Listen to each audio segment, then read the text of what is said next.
Welcome back, everyone, to Tyson's Tennis Tips. We are back today, Jaya and I, to talk about 5 top tips to become the best tennis coach you can be. And Jaya, we'll go straight in, I think, today with number 5. So we are going from 5 all the way up to top tip number 1. So do stay with us today because, as I say, we are going to try and give you the best insight we can into the key attributes you need to become the best on a tennis court, teaching the best sport in the world, Jaya, without doubt. Tennis. So number 5, Jaya, over to you. Yeah, so number 5, we've got perseverance. And I feel like this is an important point because with tennis, there's going to be a lot of ups and downs as a player, but of course, as a coach as well. You know, you're going to attract brilliant players, and sometimes players are going to leave and move on and go to different coaches. So you've got to be able to have the perseverance to keep going through good and bad times. And it's a marathon, not a sprint coaching. You know, there's many great things that comes with the sport. But of course, there's always going to be ups and downs on the way, and just having that perseverance is going to be what sets you apart from coaches who succeed in the sport and coaches who stop and don't necessarily have that same resilience. Definitely. And I think as well, like you were saying there, it just takes time to build up a program of players, and especially on the private side as well, one-to-one lessons. You know, it took me 6 to 8 months, I think, really, to start growing, to start gaining tennis clients in that way. And I say it's a key skill, and something you just have to go through when coming into the industry. Moving on then, number 4. So this one is the organization, and this definitely ranks slightly above the perseverance because we're talking about the organization on a day-to-day basis, you know, from turning up to your sessions on time and making sure everything's all set up, to the off-court duties like messaging players, keeping up with administrative tasks, or it could be, you know, planning open days and sort of upskilling your current coaching plan. So the organization on and off court are both key areas in order to become a successful coach, and yeah, something that you have to, without doubt, be on top of at all times. It's keeping the players busy as well, isn't it? When you're on court, you can't have players standing around too much. You know, everyone needs to be active. If you're working with the lines, okay, that's fine, but that line needs to be moving quickly. There needs to be some sort of activity whilst the players are in. You know, I know we don't like to use these words too much in tennis coaching, but cueing. If you Oh, are using lines or cues, then you need to keep those players active. Have a little cone stations, maybe a bit of some footwork drills. But as I say, yeah, organization is massive, and that makes it into our top 5 at number 4. Let's go on then to number 3, rattling through basic knowledge. We thought Jaya has to be in there, and sort of tying that in as well to your playing ability. If you can't demo a shot, for example, a serve, you know, are you going to gain the respect from the players that you're teaching? So you have to have not just basic knowledge, but you have to have a good playing ability. It's not everything, but by all means, but it does need to be there. Just expand a little bit, Jai, on the basic knowledge side of things. I mean, how much are we talking?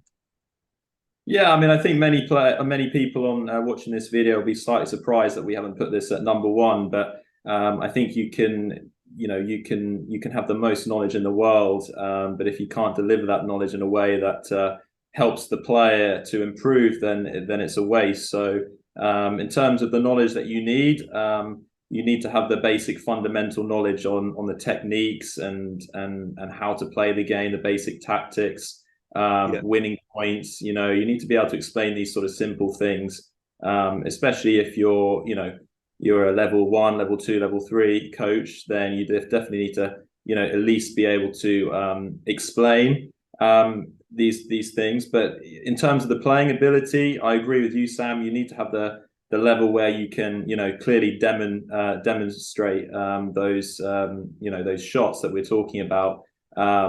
Do you have to be out playing matches every weekend? No, I don't think so. But you have to clearly show the player that that you take improving as a player as importantly as they do, and that you want to get better as a player and as a coach. So if the player's playing with you and they're constantly beating you, then first of all, that's not going to make you feel like the best coach in the world. But like you said, you're going to start maybe losing a little bit of that respect. So obviously, if you've got a really high playing ability, that's definitely going to open more doors. But don't let it withhold you from getting in coaching in the first place, because that's something that can always improve. Definitely. So that's number 3. Moving on then to number 2, and this is in order. So these are our top 5. But as I say, the higher we go, the more important we feel these skills and attributes are. So, Jaya, number 2. So number 2 we've put as communication, and this is in many different areas, from again off court as well. You know, how you're communicating with the players and the parents. That's really important. But of course, the on court communication is vital. You know, you may have loads of knowledge, like I said in the previous point, but if you can't deliver that in a way that's gonna mean something to the player, then it's a waste at the end of the day. So communication, especially when it comes to kids and then to adults, is going to be completely different in terms of how you relate to those players on the court. And you've got to be able to adapt as a coach. That's a very important thing in terms of your communication. You know, how you speak to a 5-year-old is definitely going to be different to how you speak to an adult player. So being able to adapt your communication in terms of the ages and abilities is crucial. But what do you think about that one, Sam? I think it's huge, isn't it? As I say, you could arguably, with everyone watching it, it could easily be at number 1. But I think the tone of your voice is massive. You spoke about how you communicate to, say, a younger junior player compared to an adult has to be different. But I think the tone of your voice is huge as well, especially around the younger players, junior players again there. But just changing the pitch of your voice, not always speaking loudly. You haven't always got to shout. When I first started coaching, that's what I did, and my voice was gone within a couple of sessions. So I think, not always speaking too loudly. Sometimes speaking quietly can actually engage a player a bit more from there. So that's a massive tip there, really, to try and do. Let's go on then to the big one, our number 1 top tip, and it is a passion for the game. Without that, you haven't got a chance. That is an absolute foundation to build on. So, Jaya, do you want to talk a bit more then about the passion? This was a big one that you were pushing for to be at number 1. Yeah, this one's at number 1 because I think you've got to remember, when you step onto a tennis court, you are a role model first and foremost to these players. So if they're looking to you and you've always got your hands in your pockets and you don't seem very engaged in the sport, then that's going to rub off on your players, and you're going to get players that become the same as the coach. So if you're a coach that's on the court and always coming with energy and passion, and you want the best out of your players, then the players are going to feel that energy coming off from you, and they want to be the same. So it was just the other day that I actually had a client, message me. They moved to Australia a couple of years back, and I just got a random message from them this week, just sort of saying, just explaining where how their tennis was going, and just what they remember from back in the days when I used to coach them. And that goes down to obviously having that passion. If I was that coach that maybe wasn't that interested in tennis, didn't have the passion, then that kid probably wouldn't have remembered me and would be with somebody else right now. So a little shout out to him. His name's Bobby. He might be watching this video today. So shout out to you, Bobby. I hope your tennis is going well, and keep smashing it. So just having that passion for tennis and always wanting the best out of your players is a real key. Huge. Yeah, absolutely huge. And we talk about passion, intensity as well when you're on court. It can mean the world to those players. So like you say, body language links into that as well. But say having that intensity on court, really pushing your players, having that spark, it has to be there on court. So you can have all the knowledge in the world, you can be the best player in the world, but without passion, you're not going to be able to deliver the perfect session or the best session that you can. on court. So that is it then. That is our number one. So having the passion, in our opinions, counts more than the rest. But as I say, they all interlink, they all come together as one. So let's run through that again, just for everyone watching, our top 5.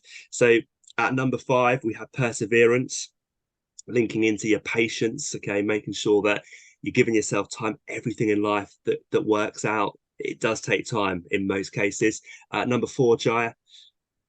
Is the organization, so how you turn up to the sessions, from being on court to how you organize the off-court duties and how you communicate with the parents are key. Number 3, basic knowledge and that playing ability, just to have that bit of respect on court, and obviously to make sure that what you know a bit about the sport, and obviously, you know, not just technique but tactics as well. Number 2, Jaya?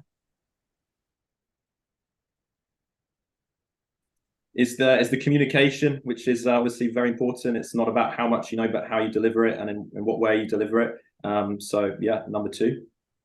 And number 1, the passion, making sure that you have that on court. So that is it. A very quick video today to talk about, you know, tennis coaching. It is a brilliant profession, and we wanted to give you there our top 5 key skills, key attributes that you need to be able to become the best tennis coach you can be. It's great to see so many younger tennis coaches as well coming into the industry too. So we'll leave it there for today, Jaya. Thanks as always for joining us on the channel. As always, it's been an absolute pleasure to be working and talking alongside you and sharing your love for the game. If you're new to the channel, please do hit that subscribe button, hit like. That will help us reach more tennis fans and players out there, but keep in touch, because we will be looking to release more videos as we run through the rest of 2023. Jaya, thank you again. My pleasure, Sam. Good to see you. We'll see you all soon.